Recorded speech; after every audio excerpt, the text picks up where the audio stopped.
우리에게 주시는 하나님의 말씀은 느헤미야 1장입니다. 하가랴의 아들 느헤미야의 말이라. 아닥사스다 왕 제20년 기슬루월에 내가 수산궁에 있는데 내 형제 중 하나인 하나니가 두어 사람과 함께 유다에서 내게 이르렀기로 내가 그 사로잡힘을 면하고 남아있는 유다와 예루살렘 사람들의 형편을 물은즉 그들이 내게 이르되 사로잡힘을 면하고 남아있는 자들이 그 지방 거기에서 큰 환난을 당하고 능욕을 받으며 예루살렘 성은 허물어지고 성문들은 불탔다 하는지라. 내가 이 말을 듣고 앉아서 울고 수일 동안 슬퍼하며 하늘의 하나님 앞에 금식하며 기도하여 이르되 하늘의 하나님 여호와 크고 두려우신 하나님이여 주를 사랑하고 주의 계명을 지키는 자에게 언약을 지키시며 긍휼을 베푸시는 주여 간구하나이다.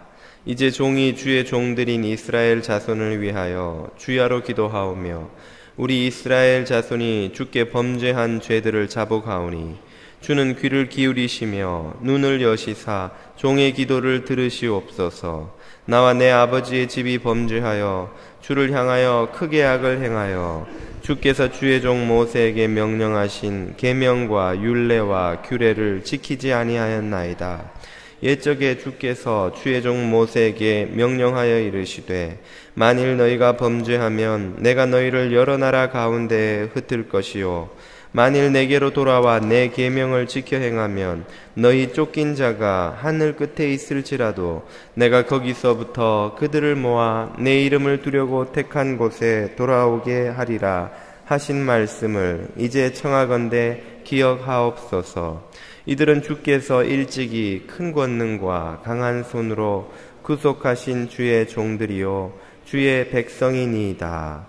주여 구하오니 귀를 기울이사 종의 기도와 주의 이름을 경외하기를 기뻐하는 종들의 기도를 들으시고 오늘 종이 형통하여 이 사람들 앞에서 은혜를 입게 하옵소서 하였나니 그때 내가 왕의 술관원이 되었느니라. 아멘. 오늘은 96주년이 되는 3.1 독립만세운동 기념주일입니다. 96주년 몇 년만 더 있으면 100주년이 되지요. 그만큼 참 오랜 세월이 흘렀는데요. 지금부터 96년 전인 1919년 3월 1일에 항일과 자주 독립을 기치로 내걸고 독립만세운동이 일어났죠. 이 뜻깊은 주일에 저는 오늘 우리 해외 동포들, 해외에 사는 동포들에게 주시는 하나님의 말씀을 듣고자 합니다. 3.1운동과 해외 동포들 사이에 무슨 상관관계가 있는가 하는 의문이 드실 수도 있겠습니다만 그 사이에는 아주 깊은 관련이 있습니다. 3.1운동을 촉발시킨 것은 사실상 이 해외 동포들의 헌신, 노력이 절대적이라고 할 수 있다는 것이죠. 3.1운동 한 달 전인 2월 달에 무오 독립선언과 28 독립선언서 낭독 사건이 있었습니다. 이 두 사건 모두가 해외 동포들에 의해서 주도된 사건이었습니다. 한 달 전인 2월 1일 만주, 연해주, 중국, 미국 등에서 활동하던 그 독립운동가들 39명이 모여서 독립선언서를 작성하여 발표합니다. 이것을 무오 독립선언이라고 부르지요. 그리고 2월 8일에는 동경에 있던 600여 명의 유학생들이 모여서 이광수가 기초한 독립선언서를 낭독하고 연일 독립을 부르짖으며 시위를 이어갑니다. 이러한 해외 동포들의 시도가 국내에 있던 이들에게 자극을 주고 3.1운동을 일으키는 이 도화선이 되었다고 평가받는 것이지요. 오늘 본문에 등장하는 주인공 느헤미야도 따지고 보면 이스라엘 입장에서는 해외에 사는 재외 동포라고 할 수 있습니다. 제페르시아 동포인 것이죠. 오늘 본문을 보면 아닥사스다 왕 제20년이라고 했는데 이때는 학자들이 평가하기를 한 기원전 445년경으로 보고 있습니다. 기원전 586년에 남왕국이 멸망했으니 왕국 멸망을 기준으로 한 140여 년이 지난 시점이 바로 이 느헤미야의 시대인 것이죠.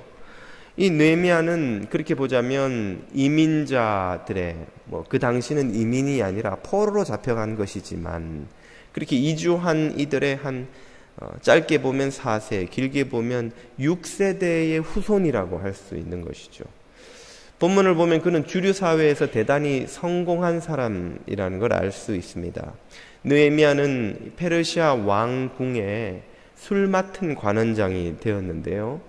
술 맡은 관원 그러면 우리는 왕궁 주방에서 일했나 하는 생각을 정도로 하기 쉽습니다만 사실상 이건 주방 근무자라는 의미가 아니라 왕의 최측근을 가리키는 표현입니다.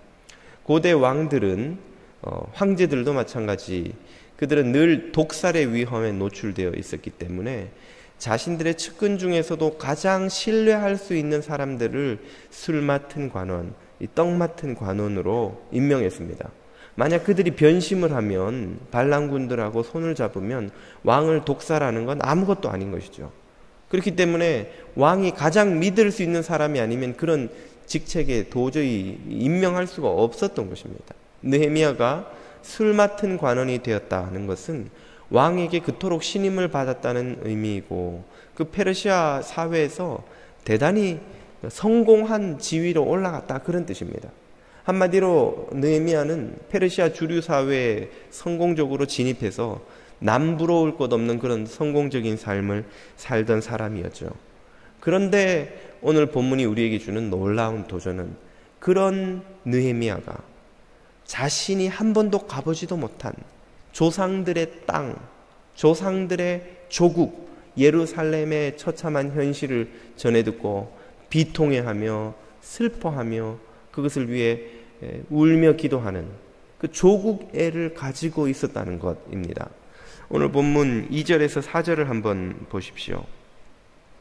내가 그 사로잡힘을 면하고 남아있는 유다와 예루살렘 사람들의 형편을 다녀온 하나니 일행에게 물어본즉 그들이 내게 이르되 사로잡힘을 면하고 남아있는 자들이 그 지방 거기에서 큰 환난을 당하고 능욕을 받으며 예루살렘 성은 허물어지고 성문들은 불탔다 하는지라.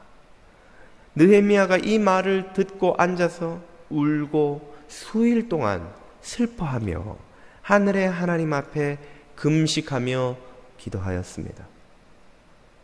그는 자신의 조국 땅, 아버지, 어머니, 할아버지, 할머니의 조국 땅이 처한 처참한 현실을 듣고는 견딜 수 없는 고통과 슬픔에 사로잡혀서 며칠을 울며 금식하며 하나님 앞에 기도하죠.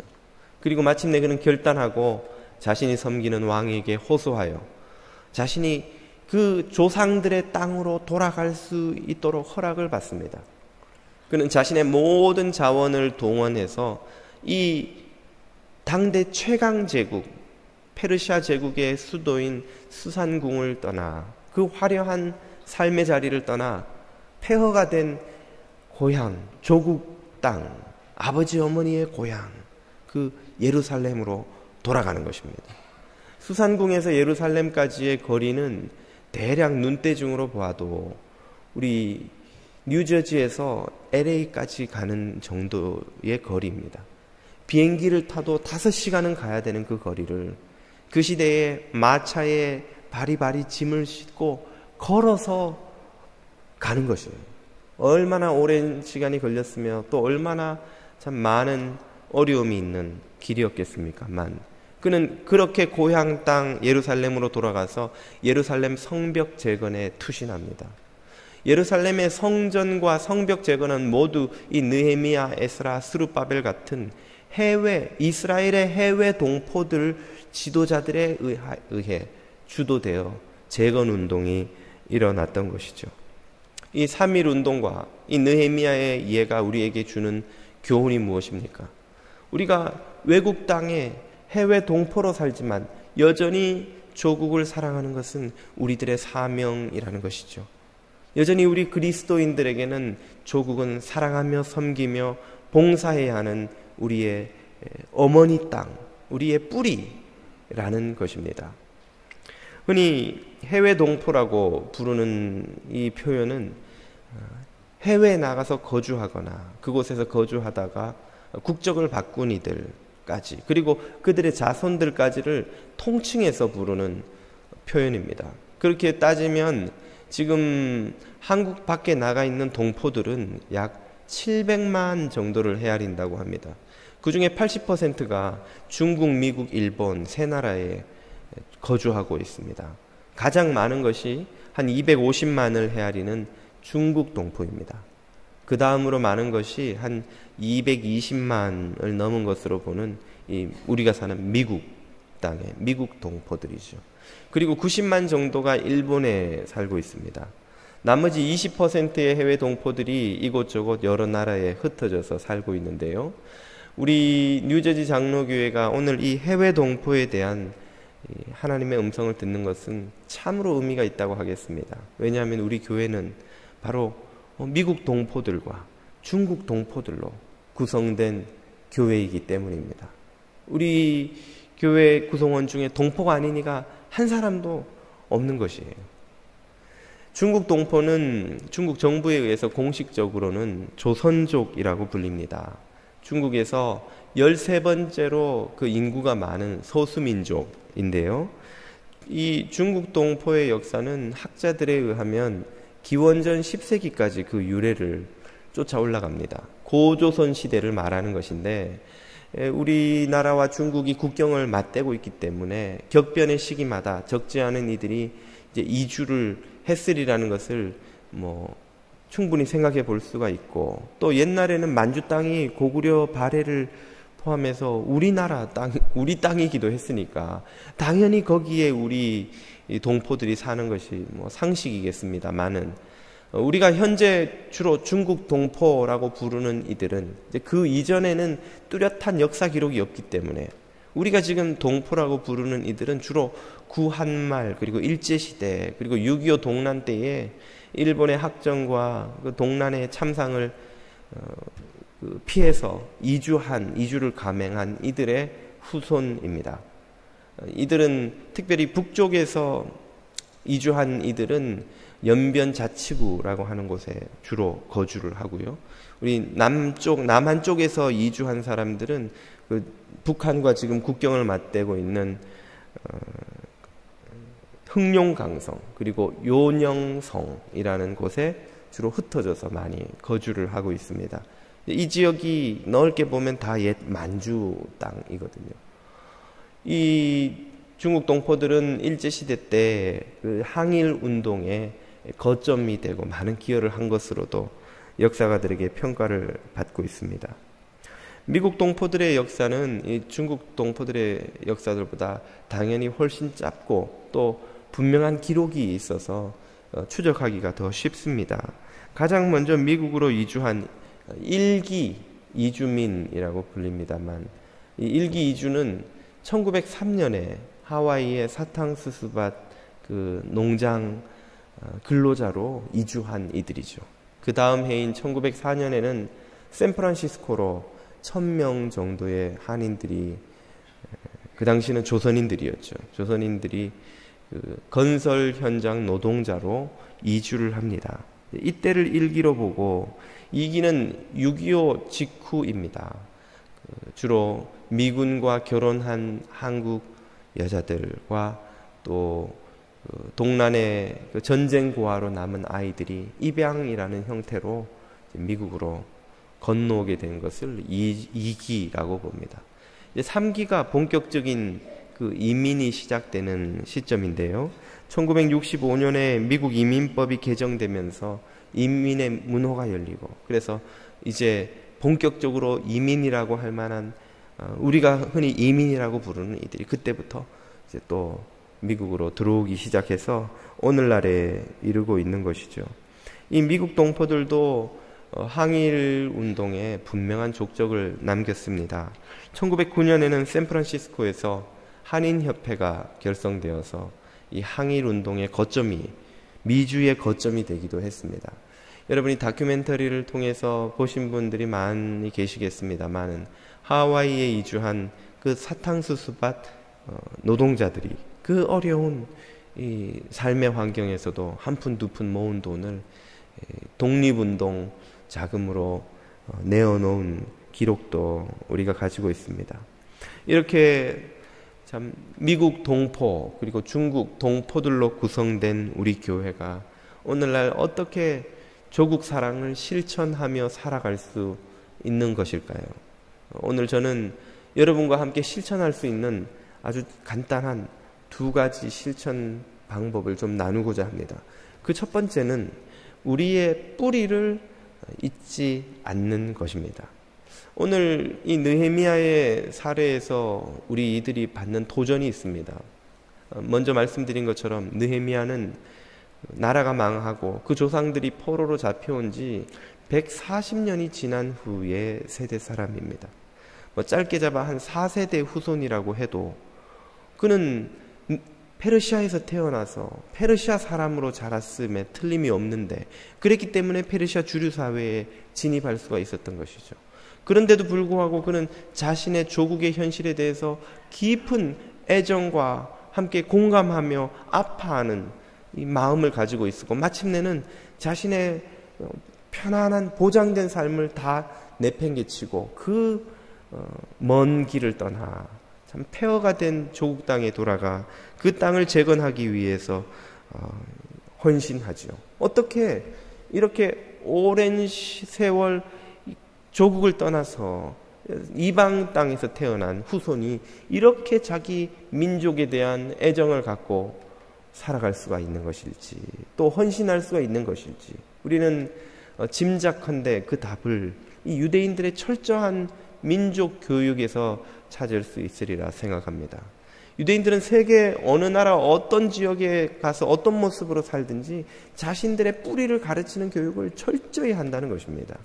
자녀들을 주중에는 집에서, 안식일에는 회당에서 자신들의 민족의 역사와 전통과 종교와 풍습을 가르치고 절기를 지키게 하고, 신명기에 보면 자식들에게, 자녀들에게 유월절을 비롯한 주요 절기 때마다 반드시 지킬 규례를 지키게 하고, 또 자녀들에게 그 이유를 가르치게 하라는 거예요. 왜 유월절을 지키고 왜 초막절을 지키는가? 아버지, 우리는 왜 초막에서 살면서 자면서 이 맛없는 빵을 먹습니까? 묻거든 너희 자녀들에게 대답하여 주어라. 우리는 이집트의 노예들이었는데 여호와께서 우리를 선민으로 택하셔서 이 광야를 거쳐서 가나안 약속의 땅으로 우리를 이끌어 주셨단다. 우리가 이 초막에서 이 맛없는 빵을 먹으면서 유월절 어린 양을 잡고 하는 것은 모두 우리 조상들이 겪었던 일을 우리가 기억하는 것이야. 그리고 이 땅은 하나님이 우리에게 주신 땅이란다. 그 교육을 자녀들에게 철저하게 시킨다는 것이죠. 유대인들은 어디를 가든지 회당을 만듭니다. 사도행전에 보면 바울이 전도하러 가는 곳마다 어떤 곳에서는 회당, 어떤 곳에서는 기도처를 찾아갑니다. 그 기준이 뭐냐면 유대인 성인 남자 10명이 넘으면 회당을 세우게 돼 있어요. 10명이 안 되면 그냥 기도처라고 해서 강변 같은 공터에서 모입니다. 10명만 넘으면 그들이 힘들게 남의 땅에서 멸시받아가며 번 돈을 모아서 회당을 짓도록 하는 거예요. 회당을 지으면 거기서 율법을 가르치고 민족의 전통과 정신을 가르치고 그들의 종교와 그들의 조상의 역사를 가르쳐서 자녀들이 자신들이 유대인임을 잊지 않게 만든다는 것입니다. 그래서 전 세계인을 놀라게 한 사건이 1945년에 우리나라가 독립하는 그 해에 이스라엘도 나라를 새로 세웠죠. 아무것도 없는 남의 아랍인들에게 점령당한 땅에 나라를 세우겠다고 하니까 전 세계에서 유대인들이 몰려오는 거예요. 나라가 망한 지 몇 년 만입니까? 2500년이 넘은, 20년도 아니고 200년도 아니고 2000년이 넘도록 나라 없이 떠돌아다니던 유랑민 같이 살던 사람들이, 전 세계 곳곳에서 살던 사람이 이제는 피가 섞여버려서 얼굴도 다 그 나라 사람으로 다 바뀌어버린 거예요. 아프리카에서 오는 사람들은 아프리칸으로, 생겼고, 저 유럽에서 오면 앵글로색슨처럼 생겼고, 러시아에서 오는 사람들은 슬라브족인데 다 얼굴도 생김새도 다르고 말도 다른데 자기들은 유대인이라는 거예요. 우리 아버지, 할아버지, 증조 할아버지의 피에 유대인의 피가 있다는 거예요. 아브라함의 후손이라는 거예요. 그러고는 이스라엘 땅에 몰려 들어와서 그 나라를 재건하는데, 그들이 지금까지 살던 모든 것을 다 그 땅에 버려두고 가진 것을 가지고 와서 나라를 재건하는데 헌신하는 것이죠. 200년만 나라가 망해도 그 나라를 지키려는 사람을 찾기가 얼마나 어려울 터인데, 어떻게 2000년이 지나도 그들은 자신들이 유대인이라는 정체성을 잊지 않는 것일까요? 이것은 바로 그 민족이, 그 부모들이 자녀에게 하는 철저한 민족 교육에서 그 답을 찾을 수 있다는 것입니다. 여기 오클랜드에 저희가 삽니다만, 한 번씩 아무 명절이 아닌데 무슨 달력엔 표시가 없는데 학교가 쉬는 날이 있어요. 이상해서 달력을 체크해보면 거의 틀림없이 유대인 명절입니다. 아니, 이 타운에 유대인이 얼마나 있다고 유대인 명절에 쉬나 싶은데, 듣자 하니 유대인들은 교사들을 그렇게 많이 한다는 거예요. 그리고 교사들이 유대인 명절이 되면 다 휴가를 내버린다는 거예요. 그러니까 학교가 운영이 안 돼서 어쩔 수 없이 유대인 동네가 아닌데도 학교가 유대인 명절이라고 쉬는 거예요. 그 사람들은 자기들의 전통과 정체성을 지키기 위해서 엄청난 것을 희생하는 것을 당연하게 여기는 것이죠. 우리 한인 부모들이 주일 예배 한번 지키는 것도 얼마나 어렵습니까? 아이들 무슨 콩쿠르니 뭐니 다 썬데이에 해요. 무슨 스포츠 시합이니 뭐니 다 썬데이에 하는 거예요. 젊은 엄마들이 저한테 와서 고민 상담을 하는 겁니다. 목사님, 어떡하죠? 우리 애 이거 열심히 연습을 했는데 못 나가면 여기 나가려니까 예배를 못 드리겠고, 예배를 드리려니까 시간이 겹쳐 있고, 우리는 그거 희생하는 것도 큰 결단이 아니면 안 되는데, 유대인들은 자신들의 정체성을 지키기 위해서 엄청난 희생과 결단을 하고 있는 것이죠. 그 예를 우리가 느헤미야에게서 보는 것입니다. 이런 예들은 우리에게 큰 도전을 줍니다. 4세대, 5세는 고사하고 우리는 2세, 3세만 돼도 한국말 가르치기가 얼마나 어렵습니까? 우리 자녀들은 2세만 돼도 한국말을 쓰고 읽고 하는 이들이 얼마나 어려운지요. 우리 교회, 다른 많은 교회들처럼 우리도 한글 학교를 합니다. 한글 학교를 하는 교회들은 많지만 우리가 참 자부심을 가져도 되지 않을까 싶은 것이, 우리는 한글 학교를 토요일날 팔팍에서 주일날 여기 오클랜드에서 이틀을 하는 거예요. 2개 클래스가 오픈되는 거예요. 아마 이렇게 토요일, 주일 모두 한글 학교를 하는 교회는 우리 교회밖에 없지 않을까, 그런 생각에서 자부심을 한번 가져봅니다. 그런데 이 한글 학교에 보내면 아이들이 확실히 배우는 게 있어요. 저희 애들은 토요일 팔팍에 갔다가 주일 여기 왔다가 이틀을 다 하거든요. 해보니까 확실히 빨리 배워요. 아이들에게 그런 한글을 가르치고 이 한국인의 정체성을 가르친다는 게, 저도 부모가 되어서 막상 해보니까 이게 얼마나 쉽지 않은 일인지 참 그 몸으로 느끼게 되더군요. 우리 평화한테는 제가 신경을 좀 어릴 때부터 써서 자꾸 이렇게 말도 많이 하고 대화를 해서 물어봤어요. 그래서 야, 너는 코리안이냐 아메리칸이냐, both, 둘 다라는 거예요. 우리 사랑이한테는 너는 그럼 코리안이냐 아메리칸이냐, English. 그리고 야, 너는 아니야, 오빠처럼 너는 코리안이면서 아메리칸이야, 코리안 아메리칸이야. 나는 born in America, 미국에서 태어났는데 왜 내가 코리안이야? 니네 엄마 아빠가 코리안이잖아. 너 똑같은 집에서 태어난 아이인데도 아이가 둘이 다른 거예요. 이게 한 놈은 되는데 한 놈은 잘 안 되는 게 교육이. 진리한테 너는 코리안이냐 아메리칸이냐? 몰라. 아, 진리는 아직 좀 빠르구나. 하여튼 사랑일 때는 제가 마음에 다시 한번 다짐을 했어요. 아, 얘랑 대화를 정말 많이 하고 많은 시간을 보내지 않으면 이 아이에게 우리 민족의 정체성을 가르쳐주기가 참 쉽지 않겠구나. 우리가 먹고 살기 바쁘고 참 생활하기 바쁘고 정말 자녀들에게 신경 쓰기가 얼마나 힘든지 참 우리 모두 모르는 사람이 누가 있습니까? 많은. 그러나 절대로 포기할 수 없고 포기해서 안 되는 것이 바로 우리 자녀들에게 우리가 누구인지를 가르쳐줘야 한다는 것입니다. 이 아이들이 한번 유튜브 보니까 그런 게 나오더라고요. 아시안들이 이 백인들 칼리지에 간 아시안들이 백인들 친구들하고 일어나는 에피소드를 유튜브에 찍어놓은 게 나오는 거예요. 아시안들을 만나면 꼭 백인들 친구들이 묻는다는 게 너는 어디서 왔냐? Where are you from? 난 뉴저지에서 왔어. Where are you from? 난 뉴저지에서 태어났다니까. 니네 아빠 엄마가 어디서 왔냐고. 아빠 엄마는 코리아에서 왔지. 그게 왜? 그럼 넌 한국말 해? 한국 문화 알아? 넌 왜 코리안인데 한국말을 못해? 왜 한국 문화를 몰라? 라고 묻는다는 거예요. 그 아이들의 책임입니까? 아니면 우리들의 책임입니까? 우리들의 책임이라고 믿습니다.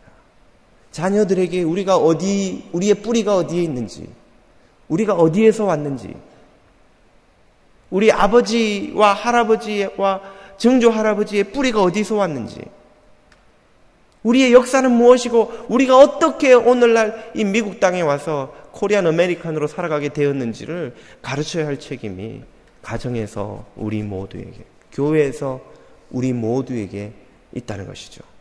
만약 그것을 우리가 가르치지 않는다면, 가르치는데 실패한다면 이 해외 동포로 살아가는 우리에게 하나님이 주신 사명을 우리는 외면하는 것이 되리라는 생각입니다. 어렵지만, 쉽지 않지만 절대로 멈추어서 안 되는 것이 이것인 줄 믿습니다. 우리의 뿌리가 무엇인지를 잊지 않고 우리의 자녀들에게 그들의 마음 깊이 새겨주는 것. 오늘 저와 여러분이 자녀들에게 이 뿌리를 마음 깊이 새겨주는 이 사명을 감당할 수 있게 되기를 축복드립니다. 두 번째로 우리가 실천할 수 있는 또 한 가지 조국 사랑의 방법이 있습니다. 그것은 무엇인고 하니 바로 투표입니다. 투표. 이 미국 땅에 적지 않은 한인 커뮤니티가 LA에도 있고 뉴저지에도 있고 워싱턴, 애틀란타 가는 데마다 많이 있습니다. 그런데 한인 커뮤니티가 있는 곳마다 볼멘 소리가 나오는 것이 타운에서, 시에서 혹은 주에서 한인들에게 제대로 한인들을 대접하지 않는다는 거예요. 한인들에게 와야 할 복지를 그 규모나 기여도에 비해서 충분히 주지 않는다는 거예요. 그런데 사정을 좀 아는 사람들은 우리가 할 말이 없다고 말을 평가합니다. 그 이유는 한인들이 투표를 하지 않기 때문입니다. 미국은 모든 시스템이 이 유권자들의 투표에 비례해서 모든 복지나 혜택이 돌아가게 돼 있다는 거예요. 인구가 아무리 많아도 투표하는 사람이 적으면 그 투표한 만큼 복지나 지원이 이루어진다는 것입니다. 제가 팟캐스트로 LA에서 나오는 라디오 그 한인 방송을 하나를 자주 듣는데 거기에 앵커가 나와서 하는 말이 LA의 한인 타운의 한인 커뮤니티의 크기가 얼마나 크고 역사가 얼마나 오래되었습니까마는 LA에 아직 한인 시의원 한 사람이 나오지를 못했다는 거예요. 왜 못 나오느냐? 투표를 안 해서 그렇다는 거예요. 그래서 후보로 나온 사람들을 한 사람씩 매일 출연시켜가지고 할 말 있으면 해보라고 하는데 나오는 사람마다 하는 말이 투표하러 좀 와주세요. 투표하러. 한인들이 투표만 하면 그냥 되는 거라는 거예요. 규모가 있기 때문에 한인들은. 예. 그런데 투표하지 하러 안 온다는 거예요. 목사님, 저는 시민권자도 아닌데 어떻게 투표합니까? 시민권자는 이 미국 선거에 투표하지만 아닌 사람들은 여전히 우리 조국 땅에 있는 중요한 선거 때마다 투표할 의무를 가지고 있는 것이죠. 영사관이나 여러 곳에서 투표를 할 수 있도록 시스템을 마련해놓고 우리 보고 투표하러 오라고 하는데도 많은 한인들이 가지 않는다는 것입니다. 아직 한국 주민증을 가진 사람은 한국을 위해서, 시민권을 가진 사람은 이 미국을 위해서 투표하는 그것이 곧 하나님의 맡기신 사명을 감당하는 것이요, 이웃 사랑을 실천하는 것입니다. 여기 아픈 사람이 있는데 내가 그 사람을 위해서 도와주면 얼마나 도와줄 수 있습니까? 여러분이 주머니를 털어본들 지금 아파서 쓰러져 있는 사람을 뭐 살려줄 수가 있어요? 뭐 할 수가 있어요? 그런데 이 사람에게 돌아갈 이 복지 혜택이 시스템이 제대로 구비되면 죽어가는 사람을 병원에서 살려줄 수가 있는 거예요. 그런 변화를 가지고 오는 것이 곧 투표인 것입니다. 좋은 정치인에게, 좋은 제도에게, 좋은 시스템에 투표 하나 하는 것이 곧 이웃 사랑인 것입니다. 내가 옆에 있는 사람은 사랑하고 섬기는데 투표하러 갈 시간은 없어. 이것은 진정한 이웃 사랑의 길을 잘 모르는 어리석은, 작은 것은 행하나 큰 것을 잃어버리는 것이라고 할 수 있는 것이죠. 우리가 투표하러 나아가는 것이 이 해외 동포로서 살아가는 이 땅에서 이 미국을 위해서, 그리고 우리 조국을 위해서 사랑을 실천하는 길이요, 조국을 섬기는 길인 줄 믿습니다.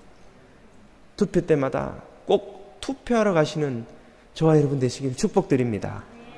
우리가 이렇게 생활 속에서 작은 실천을 통해서 조국 사랑에 동참할 때에 그것이 쌓여서 변화를 가지고 오는 것이죠. 그것이 쌓여 우리의 미래를 결정하는 것입니다. 투표를 외면하는 것은 우리의 미래를, 우리의 자녀들의 미래를 내팽개쳐 버리는 것이죠. 오늘 우리가 그리스도인들이 이렇게 조국 사랑을 삶 속에서 실천하기 시작하면 유대인들에게 회당이 그러했던 것처럼 우리들에게 이 한인사회에 이 교회가 참 조국 사랑의 장이 될 수 있을 줄 믿습니다. 3.1절 96주년을 맞는 이때에 저와 여러분이 조국을 사랑하는 그리스도인으로, 이 해외 동포 그리스도인으로 살아가며 주께 영광 돌리시기를 축복드립니다.